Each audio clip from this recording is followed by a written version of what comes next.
이제 금방 본 영상은요, 아까 앞쪽에는 우리 충주예전교회 팀들이 같이 갔다가 온 서부 지역, 그 다음에 나온 것은 이제 다 가시고 난 뒤에 제가 또 동쪽으로 똑같은 거의 비슷한 코스를 돌았습니다. 근데 조금 서부 쪽보다는 조금 더 힘든 코스였어요. 거기는 어느 정도 수준이냐, 차 타고 이동하는데 너무 오래 걸려서 한 140km 남았어요. 그래서 140km면 몇 시간이면 갈 것 같아요? 예? 2시간? 그래서 넉넉 잡고 5시간이면 가냐 그랬더니 못 간대. 8시간 걸렸어요. 왜요? 왕복 2차선인데 중앙선이 없고, 그 다음에 2000m가 넘는 곳을 몇 번을 넘다 보니까 절대 20km 이상을 밟으면 안 돼요. 왜냐하면 20km 이상 밟으면은 그냥 갔다가 낭떠러지로 한 몇백 미터 굴러갑니다. 그러니까 천천히 올 수밖에 없는 그런 코스 이렇게 돌고 왔어요. 근데 이번에 이렇게 돌면서 너무 하나님의 은혜가 넘치는 걸 봤어요. 저는 처음에 여기 예전교회 팀들하고 같이 가면서 사실은 약간 마음속으로 이렇게 마음에 담고 기도한 기도 제목이 있었어요. 누구냐면 경선임 권사님 때문에 기도를 좀 집중했어요. 가셔서 혹시라도 거기 한 2000m 되는데 올라가셔가지고 문제가 되거나, 아니면 또 새벽 5시에 출발해갖고 저녁까지 하루 종일 차 타고 이동하고, 그 다음에 또 새벽 5시에 일어나가지고 또 가서 집회하고, 이런 강행군을, 근데 여기에서는 강행군이라고 했는데 사실은 그 행군 속에서 2개 교회를 빼먹고 간 겁니다. 나 혼자 갔으면 거기에다 플러스 2개 교회를 더해가지고 그 안에 도는 겁니다. 근데 그랬더니 그쪽에 있는 그 서미르 목사님이나 이 팀들, 목사님 왜 2교회를 빼먹어요? 그러더라고요. 그래서 아니야, 이렇게 가도 이분들 너무 힘들어. 그런데 그 경건사님이랑 이렇게 보니까 건강하시고 또 식사들을 너무 잘하시더라고. 그래가지고 참 하나님 은혜네 이러면서 뭔 생각했냐면, 선교 체질이고 그 다음에 하나님이 선교 현장 오니까 하나님이 역사하신다, 그걸 봤고요. 동쪽으로 갈 때도 마찬가지였습니다. 동쪽으로 갈 때도 오신 집사님 한 분이 같이 오셔서, 집사님 한 분이 조카를 데리고 왔어요. 얘는 완전 불신자예요. 근데 이제 문제는 그 집사님도 오면서 허리가 원래 안 좋았는데 집 내리면서 허리를 한번 또 삐끗했어. 그래가지고 이제 차 타고 못 돌아다닐 거라고 생각했는데, 선교 현장이니까 하나님이 버스 타고 열 몇 시간씩 다녀도 전혀 문제없이 하나님 딱 지켜주셨고, 이 조카는 중학교를 졸업할 때 10년 동안 밖에를 못 나가게 집안에 가두는, 그러니까 무당이 밖에 나가면 얘 큰 문제 생긴다고 해가지고 10년 동안 집에다 가둬놓은 그런 아이예요. 근데 얘가 예수 영접하고 이제 따라왔어요. 와가지고 시킨 건 뭐였냐면, 네가 예수 그리스도 영접했으면은 날마다 확인해라. 거울 쳐다보고 나는 하나님의 자녀고 하나님이 나와 함께 하시고 나는 하나님이 쓰실 사람이다. 난 절대 망하지 않는, 그리고 사탄 너는 이제 끝났다. 그걸 날마다 20번씩 해라고 그랬어요. 아침에 일어나면. 그랬더니 진짜 하더라고. 그리고는 메시지를 이렇게 하잖아요. 이제 거의 비슷한 메시지를 할 거 아니에요. 똑같은 새로운 교회를 가니까 첫날은 딱 적어두면 다음 날은 메시지를 지가 녹화를 하더라고요. 지네 아빠가 드려야 할 메시지래. 녹화하고 지네 아빠한테 영상을 보내고 또 보고 하는 그런 현장. 그리고 제가 영상 보낸다고 조금 하나를 보내는 영상 하나를 이게 동영상을 확인을 않고 보내가지고 또 하나를 보냈어야 하는데 아주 그 영상이 재밌는 영상이 하나 있어요. 찬양하고 막 춤추면서 찬양하는 그런 영상이 있어요. 근데 그날 밖에 날씨가 41도였습니다. 근데 이런 건물에다가 지붕은 양철 지붕. 전기 안 와가지고 선풍기도 안 돌아가고 그런 상태에서 그렇게 찬양하고 또 그날 거기에 오신 분들이 새벽 5시에 출발해서 걸어왔어요.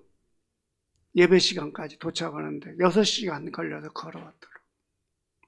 그런 사람들을 쳐다보면서 메시지를 하는데 제가 뭔 생각이 들겠어요? 덥다. 그 생각 들겠어요? 안 들겠어요? 내가 덥다고 하면 큰일 나죠. 이게 사치죠.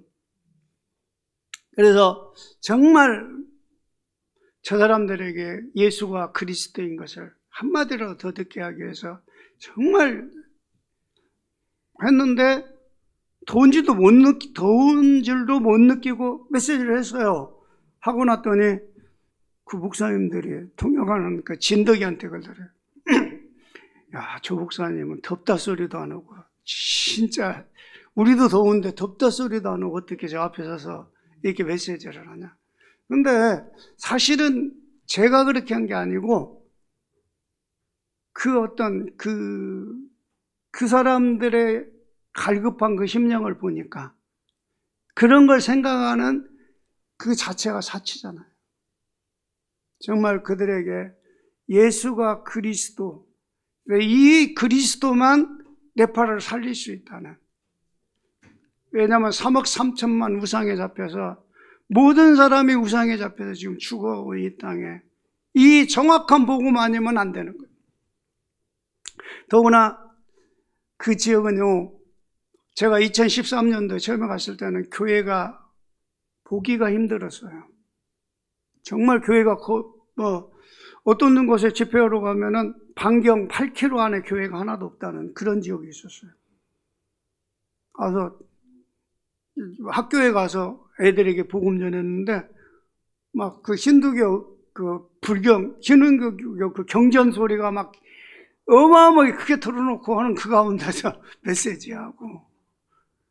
근데 외국인이 와서 복음 전한다고 하니까 외국인이 왔다고 하니까 또 구경 왔어요. 동네 사람들이 다 학교가 빡빡하더라. 거기서 예수가 그리스도인 복음을 선포하고 그러고 다녔었는데 지금은 가니까 여기저기 교회가 상당히 많더라고. 이번에 가신 권사님들이나 목사님이 가서 보실 때는 뭐 교회가 좀 있다 그렇게 생각하실지 모르지만은 저는 엄청나게 그게 막 감격이었어요. 이렇게 교회가 갑자기 세워질 수 있겠나. 이게 성령의 바람이 불고 있다는 증거다. 그런데 저는 더 가슴이 불타요. 더 안타까워요. 왜냐? 교회가 지금 많이 세워지는 게 문제가 아니다. 정확한 복음을 전하는 교회가 필요하다. 정말 여기에 교회들이 지금 세워지는데 어떤 교회가 세워지고 있어요? 거기는 힌두교의 영향을 받아가지고 병 고치는 것이 최우선이에요. 그리고 그 사람들은 어떤 식이냐, 예수가 됐든 시바신이 됐든 거네스가 됐든 어떤 신이 됐든 내 병을 고쳐주면 내 신이야. 그러다 보니까 오직 예수가 그리스도인 사실이 쉽게 먹히질 않아요. 가서 전도하면 영접은 잘 돼요. 근데 오직이 안 되는 현장이 그 현장입니다. 오지게 한다. 왜? 예수님이 13번째 신이니까. 3억 3천만 신 중에 예수님이 13번째 신이니까 내가 그 3억 3천만 신 중에 하나로 예수 그리스도를 받아들이는 거예요. 그래서 더 시급하게 이 복음을 전하지 않으면 안 된다. 그게 저는 가슴에 말을 할 수 없는, 차라리 복음이 천천히 전파되면 여유 있게 제자 세워가면서 해야겠는데, 막 갑작스럽게 막 교회가 세워지니까 오히려 이게 더 문제가 없다. 잘못하면은 이렇게 종교적인 교회만 세워지면은 나중에 오히려 교회에 대한 이미지만 안 좋아지고 복음이 막힐 수도 있다. 그래서 정말로 우리가 오직 복음하는 제자 찾아 세우는 게 우리가 해야 할 일인데 이거 어떻게 할 것인가? 그걸 놓고 지금 저희는 기도하고 있습니다. 그래서 지금 이번 가가지고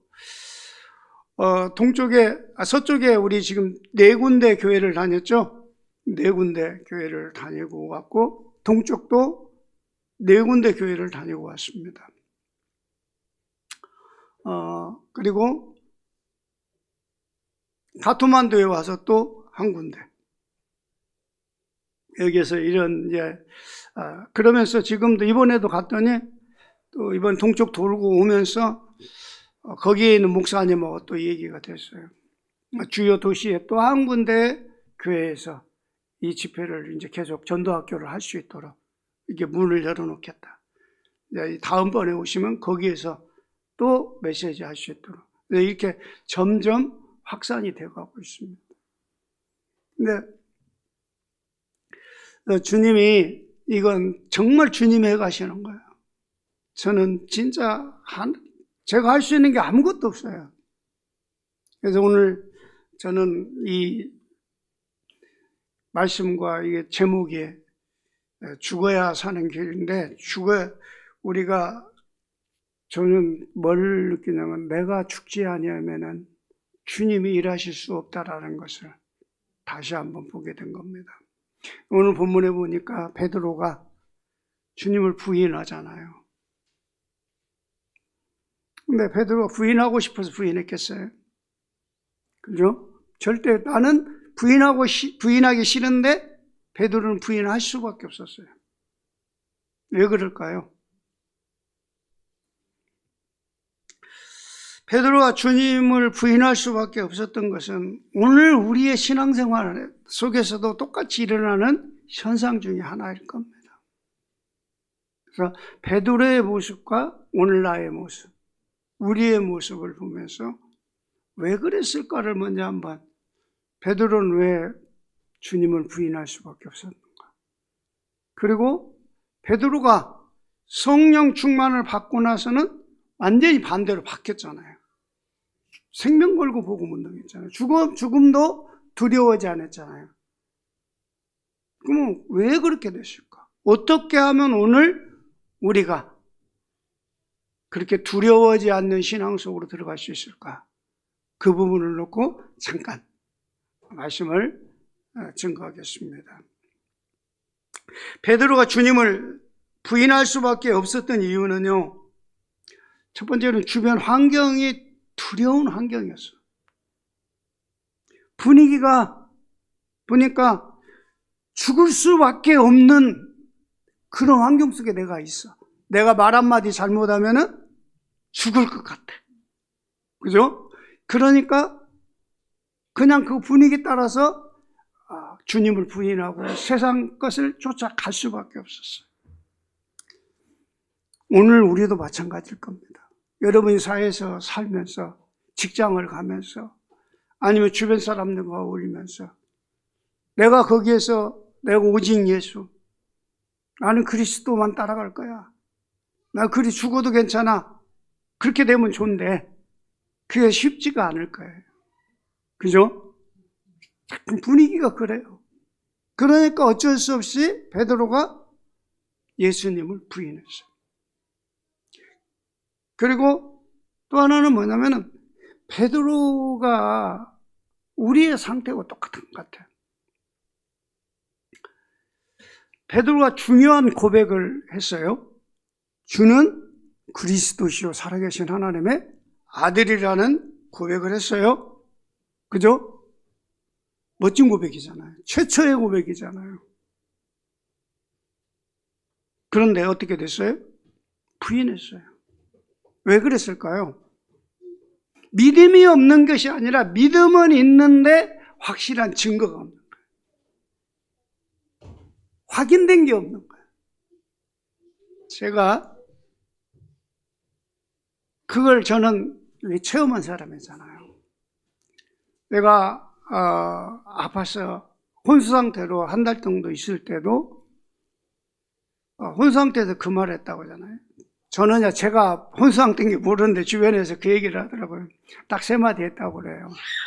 주는 그리스도시요 살아계신 하나님의 아들이십니다.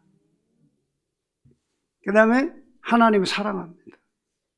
그리고 방언기도만 하더래요. 혼수 상태에서. 자, 그러면은 주는 그리스도시요 살아계신 하나님의 아들이 각인됐잖아요. 얼른 생각하면 참 대단한 거잖아요. 그죠? 근데 내가 건강이 회복되고 나니까 우리 집사람은 엄청 기대했을 거예요. 야, 목사님이 혼수 상태에서 주는 그리스도시요 살아계신 하나님의 아들이라고 했으니까 이제 목사님 살아나기만 하면은 목사님이 확 변하든지 목사님에게 능력이 나타나든지 교회가 확 부흥되든지 뭔가 역사가 있을 것을 기대를 했어. 그런데 내가 정신 돌아오고 치료가 되고 어느 정도 이제 내 모습을, 원래의 모습을 약간 찾고 나니까 근데 변화된 게 하나도 없어. 그러니까 오직했으면 우리 집사람이 나한테 다른 사람은 죽었다 살아나면은 변하든지 교회가 부흥되든지 한다는데 당신은 죽었다 살아나도 변화된 것도 없고 교회도 부흥 안 되고 이거 뭐냐고. 그래서 주님 앞에 기도했잖아요. 하나님 왜 그렇습니까? 하고 물어보고 기도했어요. 근데 제가 거기서 깨달은 게 있어요. 뭐냐면은 내 영적 주인은 그리스도 맞아요. 그죠? 그러나 내 삶의 주인이 그리스도가 아니야. 내가 주인 노릇하고 살고 있고 내 환경에 따라서 움직이고 있고 내 지식에 따라 움직이고 있고 내 유익에 따라서 움직이고 있는 거야. 그래서 그 부분을 놓고 기도하면서 하나님 앞에 내가 아주 중요한 체험을 했어요. 뭔 체험? 내가 죽어야 그리스도가 나의 주인이 된다는 걸 체험을 했어요. 내 뭐가 죽어야 해요? 내 생각이 죽어야 해요. 내 욕심이 죽어야 해요. 내 동기가 죽어야 해요. 내 계획이 죽어야 해요. 내 환경, 이것을 뛰어넘을 수 있도록 환경에 잡혀가지고 끌려가는 그런 수준이 되면 안 돼. 내 상처, 우리 성도들이 가장 힘들어하는 게 뭐예요? 과거의 상처. 그 상처가 뭔 필요 있어요? 상처 걱정한다고 해결돼요? 그거 여러분 상처 해결하려고 몸부림치면 여러분 인생이 달라져요? 달라져요? 안 달라져요. 그래서 거기에 매이지 마라. 상처에 잡히지 마라. 상처 놓고 기도하지 마라. 저는 그걸 깨달았어요. 야, 그건 죽었다. 상처 십자가에 못 박았으니까 끝났어. 주님 맡으세요. 내 환경 십자가에 못 박았으니까 맡으세요. 내 지식, 내 경험 십자가에 다 내놓았습니다. 다 끝났습니다. 나하고는 상관없습니다. 나는 이제 오직 그리스도만 바라보겠습니다. 문제의 해결자이신 그리스도만 바라보겠습니다. 문제 해결자를 바라봐야지.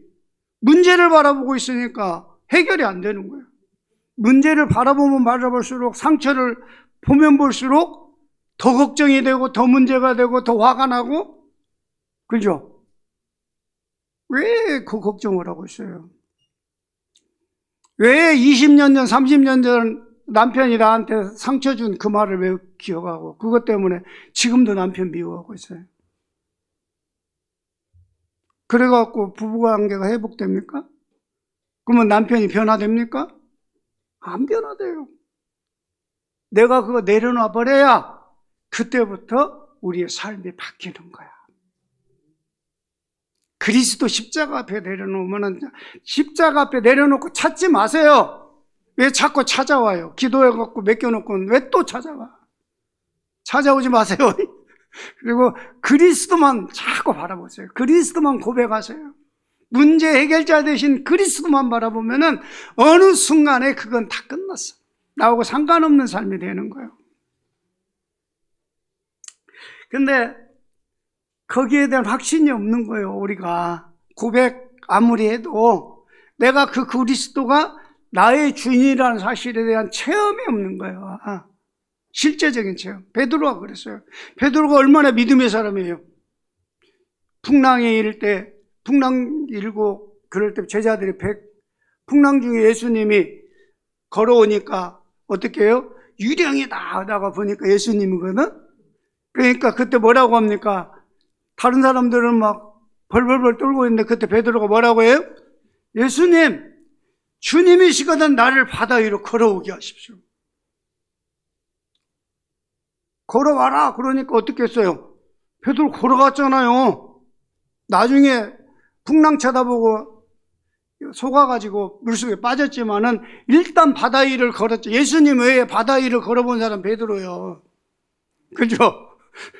그러니까 우리가 그런 믿음의 베드로도 뭐가 없었어요?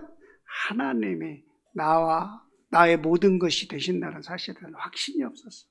내가 죽어도 주님이 살리면 된다. 여기에 대한 확신이 없는 거예요. 그러니까 어떻게 돼요? 죽음에 대한 두려움이 탁 찾아오고. 죽음에 대한 두려움은 왜 와요? 내 것이 너무 많아서, 내 육신의 욕심이 많아서, 그죠? 여러분의 목표가 있었기 때문에 죽을까 봐 두려운 거예요. 또 내 동기가 있기 때문에 죽을까 봐 두려운 거고, 내가 살고자 하는 욕망이 있기 때문에 두려운 거예요. 죽음에 대해서. 근데 죽음을 각오해버리면은 그때부터 죽음이 나를 어렵게 하지 않습니다. 근데 아직 그걸 십자가에 못 박지 못했기 때문에 베드로는 지금 헤매듯이, 우리도 마찬가지. 내가 그리스도만을 위하여 살겠다. 주님만 따라가겠다. 나는 오직 그리스도. 근데 현장에서 부딪히면 안 되는 이유가 바로 거기에 있는 거예요. 그러면 베드로가 오순절날 성령 체험하고 나니까, 오순절날 하나님이 나와 함께 하시고 하나님의 약속이 이루어진 걸 체험하고 나니까 베드로는 어떻게 바뀌었어요? 완전히 180도 바뀐 거예요. 사도행전 2장 14절에 36절에 보니까 뭔 설교예요? 사도행전 2장에 성령이 임하니까 막 방언을 말하고 하니까 사람들이 뭐라고 그래요? 저것들 세술에 치였다고 비방하고 틀렸다고 욕할 때 베드로가 담대히 일어서서 얘기하잖아요. 야, 이거 뭐다? 요엘서 2장에 예언된 내용이 그대로 이뤘다. 근데 왜 요엘서 2장에 그 하나님의 말씀이 왜 이루어졌냐? 예수가 그리스도이기 때문에 이 일이 이루어졌다. 하나님은 그 아들 예수를 이 땅에 보내서 그리스도를 보냈는데 너희는 그 그리스도를 배척하고 죽이고 십자가에 못 박아 죽이고 너희는 믿지 않았으나 하나님은 그를 살리셨고 그분이 승천하셨기 때문에 오늘 그의 약속대로 성령이 우리 가운데 오셨다. 그 증거로 우리가 이렇게 방언을 말한다. 그 증거로 우리가 이렇게 변화가 됐다. 담대하게 복음 전하잖아요. 이게 베드로의 모습이에요. 우리가 이게 체험되어져요. 내가 성령이 나와 함께 하신 삼위일체 하나님이 나와 함께 하시고 나를 인도하고 계신다는 사실에 대한 확신이 있어야 합니다. 그리고 하늘 보좌의 능력으로 시공간을 초월하고 흑암의 권세를 완전히 무너뜨리며 하나님의 나라가 이미 내게 임하여 있음에 대한 확신이 있을 때 어떤 문제가 와도 흔들리지 않는 거예요. 근데 우리가 자꾸 그 부분이 흔들려요. 그럼 어떻게 해야 할까요? 베드로처럼 막 갑자기 뜨거운 불을 받아야 할까요? 어떤 면에서는 뜨거운 체험에도 그렇게 안 바뀌더라고. 근데 언제 바뀌냐? 하나님의 말씀이 살아있고 그 말씀대로 나에게 하나님이 역사하고 계신다는 사실에 대한 확신이 있으면 흔들리지 않는 거예요. 여러분 아무리 신비 체험해가지고 별 체험 다 해도요 흔들려요. 제가 저를 보니까 그러더라니까요. 나름대로 신비 체험 많이 했어요. 귀신도 많이 쫓아냈어요. 병자도 많이 고쳤어요. 병원에서 포기한 사람도 살려냈어요. 근데요, 문제 오면 흔들리더라고. 그거하고 상관없이 문제 오면 흔들려요. 그런데 언제부터 안 흔들리냐? 하나님의 말씀이 믿어지기 시작할 때. 하나님이, 성삼위 하나님이 나와 함께 하시고 나의 삶을 인도하고 계심이 믿어지기 시작할 때, 그때부터 흔들리지 않더라고요.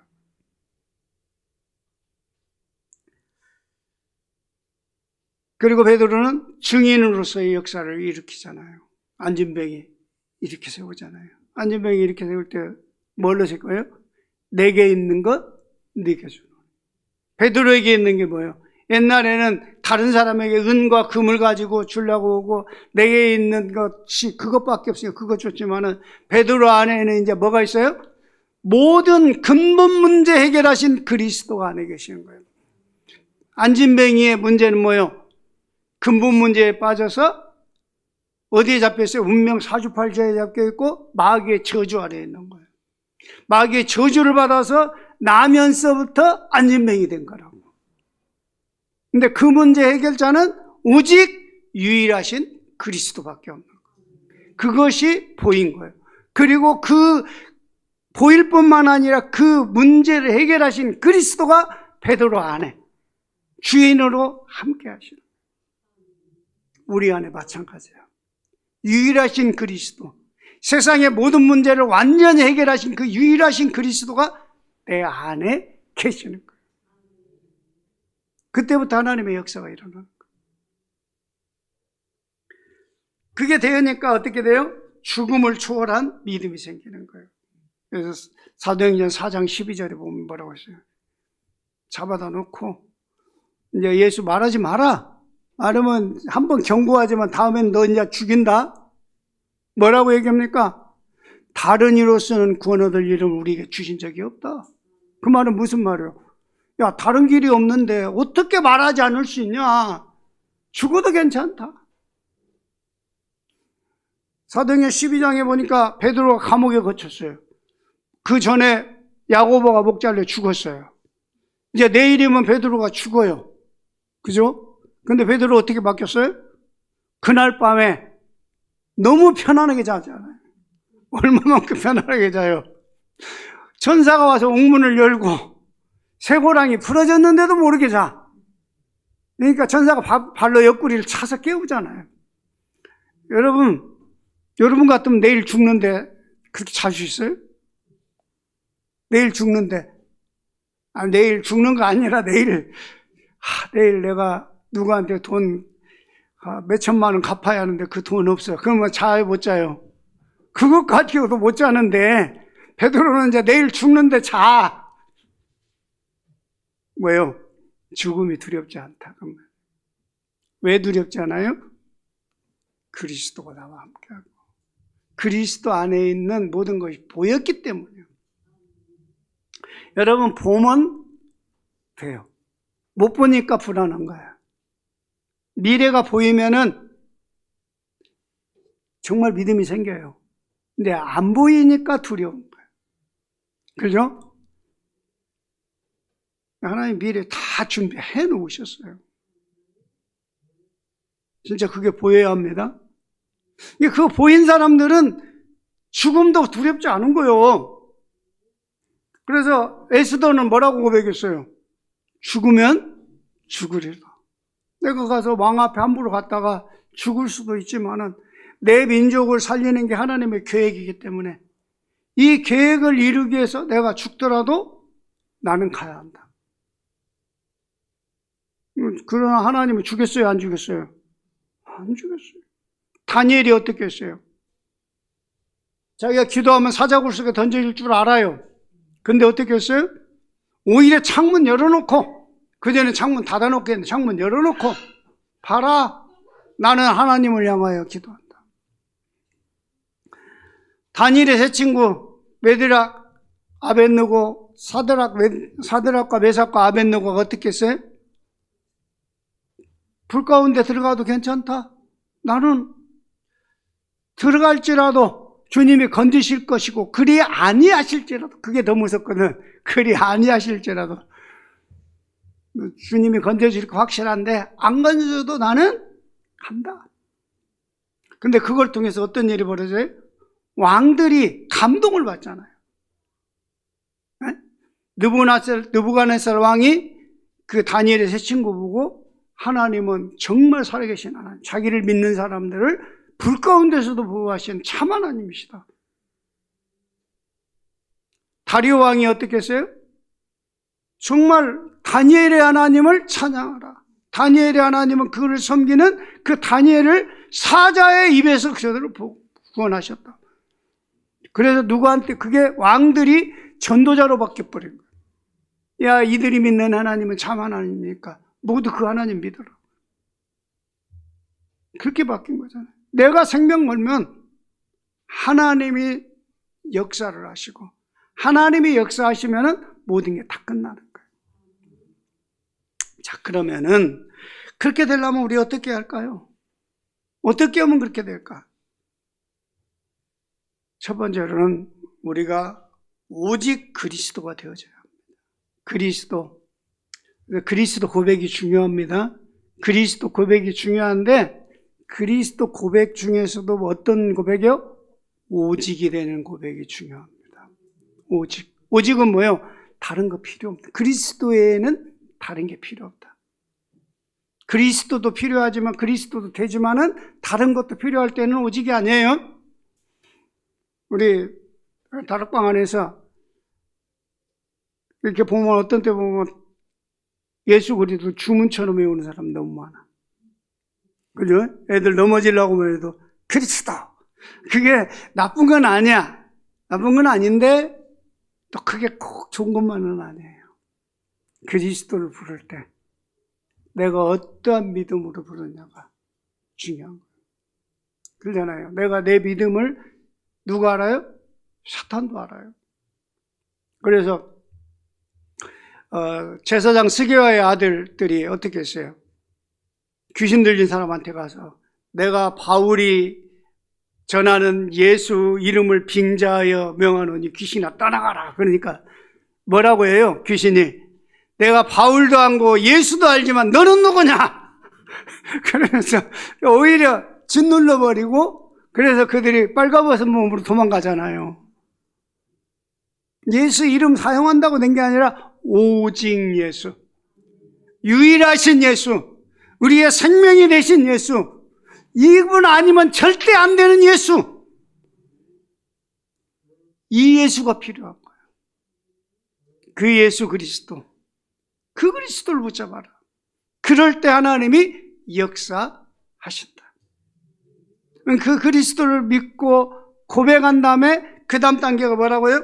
내가 죽어야 그리스도가 내 안에 산다고 말씀하고 있어요. 갈라디아 2장 20절에 말씀하신 거잖아요. 내가 죽어야 그리스도가 사신다. 그러면 내 것이 죽는 체험을 해야 합니다. 내 것이 죽어야 하는데 어떻게 죽어요? 죽었다. 나 이제 내 상처 죽였어. 다 끝났어. 맨날 얘기한다고 해서 없어져요? 말을 했는데 또 생각나요. 또 돌아와요. 자꾸. 그래서 어떻게 하냐? 24시예요. 뭘 24시? 상처 24시 하지 말고 그리스도 24시 하시기 바랍니다. 문제 24시 하지 말고 그리스도 24시 하시기 바랍니다. 근데 이게 대부분 어떻게 해요? 영적 싸움 한다고 어떻게 해요? 문제 24시에, 사탄 24시에 이러지 말고 그리스도 24시 하시기 바랍니다. 왜 그러냐? 내가 문제를 붙잡고 그걸 놓고 계속 기도하면 없어지는 게 아니더라고요. 더 오히려 생각나게 해요. 그게 더 커져. 그죠? 여러분 해봤어요? 문제 놓고 기도하고 걱정거리 놓고 기도하면 어떻게 돼요? 자꾸 그게 더 커지지 없어지질 않아. 근데 그것은 그냥 그대로 놓고 문제는 있으나 마나 문제가 있든 말든 놓고 그 문제를 해결하신 그리스도를 부르짖어라. 그 그리스도와 함께를 누려라. 그리스도와 함께를 누리다 보면은 문제는 문제가 안 되어지는 시기가 되는 거예요. 예를 들어서 내가 그걸 이길 수 있는 힘이 생기면 그 문제가 안 되는 거예요. 힘이 없으니까 문제죠. 그죠? 예를 들어서 초등학교 수학 문제를 대학생이 풀면 문제가 돼야 안 돼요? 문제 안 되죠. 근데 초등학생은 엄청 문제예요. 근데 대학생은 문제가 안 돼. 마찬가지. 우리가 힘이 없으니까 문제가 되는 거예요. 근데 내가 그걸 이길 수 있는 힘이 있으면 문제가 안 되는 거예요. 그래서 나는 그 기도 제일 잘한 모범적인 기도가 사도행전 4장에 있는 기도라고 저는 봐요. 베드로가 사내들인 공회의 앞에서 이게 잡혀갔다가 예수가 그리스도를 선포하고 오잖아요. 그래서 선교복음을 하잖아요. 그때 그들이 하는 기도가 뭐예요? 아버지 하나님, 저들이 우리를 위협함을 보시옵소서. 그리고 그 다음에 뭐예요? 저들이 위협하니까 저들을 없애주세요. 저들을 멸망시켜주세요. 그렇게 기도했어요? 그런 기도 안 했어요. 하나님 현장 보세요. 그렇지만 우리가 저기에 눌리지 않고 담대하게 예수가 그리스도임을 증거할 수 있는 힘을 달라고 기도한 거예요. 그럴 때 거기에 성령의 충만함이 임하니까 유대인들의 핍박이 안 돼버리는 거예요. 우리에게 바로 그런 믿음이 필요하고, 문제가 안 될 만큼 예수 그리스도로 충만해져. 성삼위 하나님이 내 안에 계신 그 성령으로 충만해지면은 문제가 안 된다. 환경이 어렵지 않다니까요. 아니, 저는 모르겠어요. 제 신앙 고백이라면은 다른 분들은 그런 얘기를 해요. 잘 모르는 분들이 그 얘기해요. 인사하다 보면, 네팔 선교하고 있다고 하면 뭐라고 하냐면, 목사님 왜 이렇게 어려운 나라를 선교하느라고 그렇게 힘쓰냐고. 그래서 저는, 좀 좋은 나라 가지. 왜 하필 가난하고 어려운 나라를 갔냐. 그런 얘기 많이 하거든요. 너무 그 얘기예요. 아니요, 나는 네팔 생각만 해도 행복한데요. 네팔 가는 게 너무 행복한데요. 왜 행복하냐? 하나님 해가시는 거 보니까 행복한 거야. 내가 인격이 좋은 게 아니고, 내가 뭐 다른 사람과 특별한 게 아니라 하나님이 해가시는 걸 보니까 너무 행복하고, 거기 가서 어렵다라는 생각을 해본 적이 없어. 너무 어렵다 막. 저 이번에는 가서 13시간만 타고 왔죠? 버스 타면 20시간 타고 가야 해요. 버스 타면은 이제 밤새 하도록, 그러니까 이번에 갈 때 중간에서 자고 그 다음날 또 한 5시간 움직였잖아요. 근데 한 번에 거기 처음부터 끝까지 가요. 혼자 갔으면 그렇게 가요. 근데 그게 힘들다? 모르겠어요. 저는 하나님의 은혜로 힘든지 모르겠더라고요. 사실은 육신적으로 보면은 엄청 힘들거든요. 힘든 상황이거든요, 저도. 여러분하고 다른 인생을 살고 있어요. 여러분은 맛있는 거, 좋은 거, 면역력 좋아지는 거 드시죠? 예? 면역력 좋아지는 거 드시잖아요. 그래서 막 건강 찾으려고. 나는 면역력이 막 높아지면 죽어요. 그러니까 절대 뭐 인삼, 홍삼 그런 거 절대 못 먹어요. 거기다가 약도 뭔 약 먹냐? 면역력을 떨어뜨리는 약을 먹고 있어요. 날마다 면역력을 떨어뜨리는 약을 먹고 있어요. 여러분은 완전히 반대적인 삶을 산다니까. 근데 하나님이 지키십니까? 그러니까 의사들하고 저하고 많이 부딪혀요. 아산병원에 가면은 지금은 이제 제가 이렇게 한국에 있는 시간이 많아지다 보니까 괜찮은데 네팔에 계속 있을 때는 병원에서는 난리였어요, 난리. 나보러 심지어는 그 코디네이터가 나한테 나쁜 사람이라고 그랬어요. 왜 나쁜 사람이냐? 당신을 살리기 위해서 당신한테 간을 준 사람이 있고 거기에다가 그 돈도 엄청 많이 들어갔고 당신 살려놨는데 당신 그 사람들 생각해서라도 건강 관리 잘해야지 어떻게 이렇게 사냐고. 응? 제때 와서 진료받고 주사 맞고 해야지. 아니 최소한 400에서 600은 이 수치를 유지해야 하는데 당신이 이렇게 빼먹으니까 150대 갖고 이렇게 다니면 당신 죽는다. 그런데 왜 이렇게 다니냐. 그런 얘기를 해요. 근데 나는 아니 하나님이 이러니까 하나님 지키실 거야. 당신들은 말 그렇게 하든 말든. 나는 가서 하다 보니까 하나님 지키시는데 인간적으로 보면 지금 그 헤파빅 지수가 150 나오면 큰일 난 거예요. 이건 진짜 이게 주사 하나가 얼마짜리냐 지금 한 번 만나 의료보험 회사 한 13만 원이고 원래 원가가 130만 원이에요. 주사 한 번 맞는데 30분 맞는데 의료보험이 한 달에 한 번밖에 안 돼요. 근데 이게 400이 안 되면 또 맞아야 해요. 한 달에 두 번을 맞으면 한 번은 130만 원을 그냥 내고 맞아야 해요. 그런 주사를 맞고 살아요.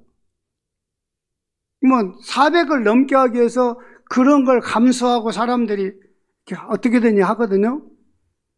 근데 뭐 400은 그냥 150, 120 뭐 이러고 있으니까 막 미쳤다고 하는 거예요. 근데 여러분 저 볼 때 건강해요? 약하게 보여요? 하나님 건강 주시잖아. 하나님 함께 하시니까.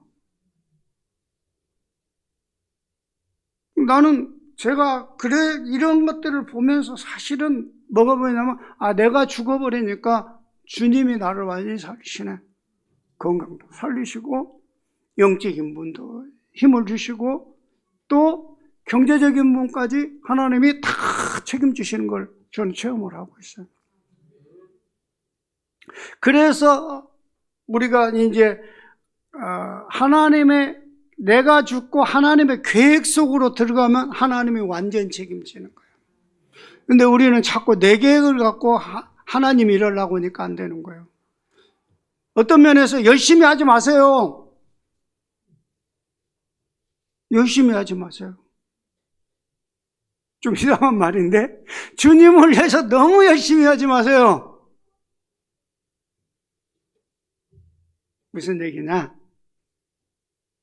주님이 하게 하시는 것은 최선을 다해서 하되 주님의 하게 하시는 그 계획 밖에서 열심히 하지 말라 이 말이에요. 내가 주를 위해서 뭘 할까? 내가 주님을 위해서 어떤 열심을 낼까? 그거 하지 말고 주님이 나에게 원하시는 게 뭔가? 주님이 나를 어떻게 쓰실 것인가? 그걸 붙잡아라는 거예요. 주님이 원하시는 거라면은 무조건 아멘으로 가면 돼요. 생명 걸 것도 없어요. 아멘만 하면 돼요. 제가 해보니까 그래요. 나는 내가 이게 생명을 건다. 나는 그렇게 생각 안 해요. 그렇게 생각해 본 적도 없고, 그런 생각도 않고 있어요. 근데 주님이 원하신다면 아멘입니다. 주님이 원하신다면 하겠습니다. 하고 가다 보니까 하나님이 다 책임지시는 거예요. 이게 나는 고생 안 해. 근데 다른 사람이 밖에서 볼 때는 엄청 고생하는 것 같고, 엄청 어려운 길을 가고 있는 것처럼 보여요. 나는 어려운 길을 진짜 하나도 안 가고 있어요. 너무 내가 이 선교하면서 최고의 축복을 누리고 있어요. 왜? 하나님의 계획 속에 들어갔더니 하나님이 나는 내가 내일 모레 앞으로 내 미래에 뭐가 필요한지 몰라요. 내가 뭘 해야 할지도 모르겠어요. 근데 하나님은 지금까지 내 경험으로는 하나님의 인도 따라왔더니 미리 준비 다 하셨어. 미리 준비하셨어. 그래갖고 내가 걱정할 일이 하나도 없는 거예요. 그러니까 막히면 저는 그래요. 이렇게 막히면은 옛날 같으면 막 짜증내갖고 이거 막 어떻게든 해야 한대. 그런데 지금은 절대 안 그래요. 그래요. 하나님이 막으시면 안 해야지 뭐. 하나님이 안 하시는데 내가 왜 해? 하나님이 하시게 하면 아멘. 다른 사람이 무슨 얘기를 해도 나한테 우리 옛날에 후원했던 목사님들이 나한테 한 얘기가 있어요.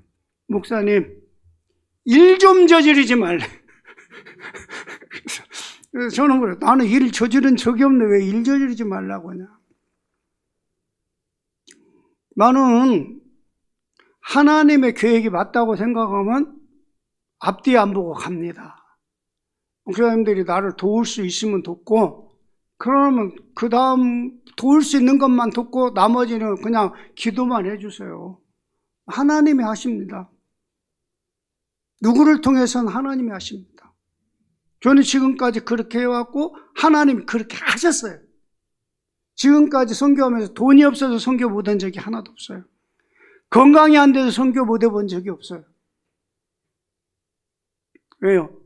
내가 볼 때는 인간적으로 볼 때는 도저히 계산 안 나오는 얘기예요. 이 얘기가 건강, 지금 이 건강 상태로요 이렇게 다니면 안 되는 상태예요. 사실은 경제요 진짜 어렵고 힘들었어요. 말도 못하게 어렵고 힘들었어요. 근데 지금은 오히려 풍족해요. 하나님이 다른 길을 통해서 나에게 경제 축복을 주시더라고요. 진짜 하나님이 경제 축복 주셨어요. 그래서 지금도 기도하고 있는 것 중에 하나가 뭐냐면 우리 중직자들은 빛의 경제 회복해야 한다. 그거 위해서 기도해야 한다. 말만 빛의 경제, 선교적 기업 말만 하지 말고 구체적인 공부도 좀 하시고 정말 구체적으로 어떻게 경제를 내가 응답을 받을 것인가 하시고 우리 랩런트들에게도 그 부분을 어려서부터 가르쳐요. 정말 우리 랩런트 중에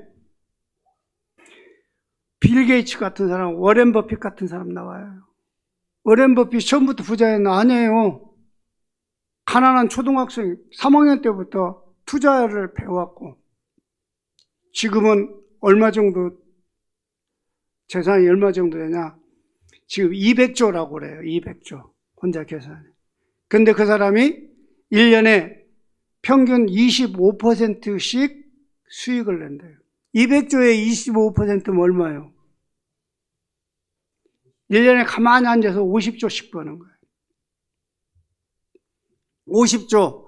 여러분, 그 재산 없어지기, 안 불어나고 줄어들게 하려면 1년에 50조를 써야 해요. 그럼 하루에 얼마씩 써야 하는지 알아요? 이 조 하니까 머리에 안 되죠. 조는 얼마냐? 어깨가 조예요. 우리 렘넌트 중에서도 그런 사람이 나와야 세계복음 할 거 아니에요. 정말로. 말씀을 정리합니다. 내가 죽을 때 주님이 나를 살립니다. 내가 살라고 하면은 두려움만 생기고, 내가 살라고 하면은 자꾸 사탄의 밥이 됩니다. 그러나 내가 죽으면은 주님이 나의 주인 되고 주님이 나의 삶을 인도하시기 때문에 완벽한 삶이 됩니다. 이런 축복을 누리시기를 예수 이름으로 축원합니다. 기도하겠습니다. 살아계신 하나님 감사합니다. 예수가 그리스도인 이 사실 하나만으로 우리는 모든 것 다 끝났습니다. 근데 그 주님이 우리 안에 성삼위 하나님이 내 안에 계시고 나를 인도하시고 시공간을 초월하는 하늘 보좌의 능력을 함께 하시기 때문에 사탄의 세력은 우리를 건드릴 수도 없고 우리는 무너질 수가 없는 그런 축복 속에 있음을 믿습니다. 이 축복을 우리가 땅끝까지 누릴 수 있도록 성령께서 역사하여 주시옵소서. 우리 성도들의 마음속에 예수가 그리스도인만을 누리게 하시고 증거하겠다고 결단한 그 마음이 지속할 수 있도록 성령께서 역사하여 주시옵소서. 예수 그리스도 이름으로 기도합니다. 아멘.